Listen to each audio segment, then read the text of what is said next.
நமஸ்தே. प्राथमिकला इनके first story कवि और कंजूस தான் பார்க்க போகிறோம். फर्स्ट பாருங்க. एक गांव में गोवर्धन नामक एक गरीब कवि अपने परिवार के साथ रहता था.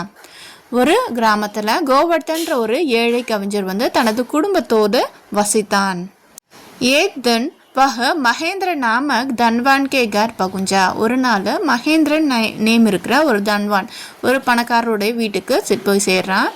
லேக்கின் வகு படா கஞ்சூஸ் தான், ஆனால் அவன் வந்து ரொம்ப மிக கஞ்சனாக இருக்கான் அப்படின்னு சொல்கிறாங்க. அடுத்தது, கோவர்தன் ने उस पर झूठी प्रशंसा की कविता सुनी. அவர் வந்து ஜூட்டி பிரசன்ஸ் அப்படின்னா பொய்யான புகழுரையை அவருக்காக பொய்யா வந்து பாராட்டி ஒரு கவிதை சொன்னார். इसे सुनकर महेंद्र ने अपने नौकर से गोवर्धन के लिए सोने की ताली और 100 अक्षरफियां ले आने को कहा. அது சொன்னோடனே மகேந்திரனுக்கு அந்த சர்வன்ட் கிட்ட கோவர்தன் சொல்கிறாரு, தங்க பத்திரமும் 100 தங்க நாணயமும் எடுத்துட்டு வாங்க அப்படின்னு சொல்லி சொல்கிறார். மகர் நௌகர் நஹி மாயா, ஆனால் சர்வன்ட் வரவே இல்லை. கோவர்தன் ने कोई पूछने पर महेंद्र ने कहा. गोवर्धन கேட்குறாரு, அது மகேந்திரன் சொல்கிறாரு, अपने मुझे खुश करने के लिए झूठी प्रशंसा की है.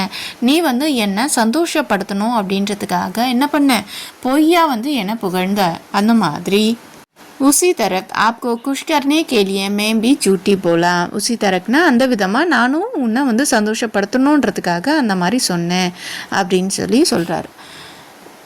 கோவர்தன் கோ காலி हाथ पर लौट पड़ा.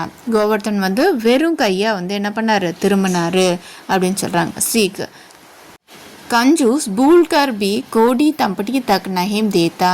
கஞ்சன் வந்து ஒரு காசை கூட தரமாட்டான், மருந்து கூட என்ன பண்ண மாட்டான், ஒரு காசை கூட தரமாட்டான் அப்படின்றது தான் இந்த லெசனோடைய சீக்காக இருக்குது. சரியா, சீக்கு கண்டிப்பாக எழுதுங்க, அப்போ தான் வந்து ஃபுல் மார்க் வாங்க முடியும். நெக்ஸ்ட்டு ஸ்டோரி பார்க்கலாம்.